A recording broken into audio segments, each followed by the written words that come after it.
Moikka työnohjaajakollega. Etsitkö itsellesi uutta täydennyskoulutusta? Lähde kouluttautumaan ensi syksynä Turun kesäyliopiston Totoko-koulutuksessa. Mikä ihmeen Totoko-koulutus?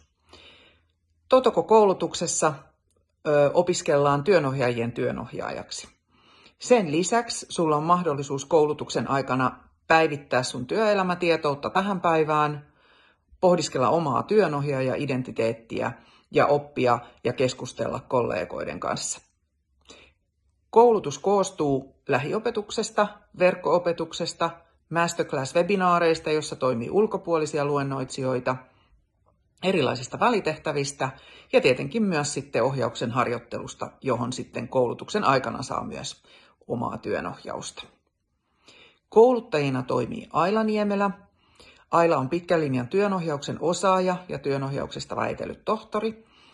Ja meikäläinen eli Sanna Mäkipää, joka on toiminut noin kohta 20 vuoden ajan tässä organisaatioiden kehittämisen kentässä. Mulla on ollut ilo osallistua ensimmäiseen Totoko-koulutukseen ja mä voin sitä lämmöllä suositella. Nyt on hyvä aika työelämän ollessa vähän murroksessa niin lähteä kouluttautumaan lisää.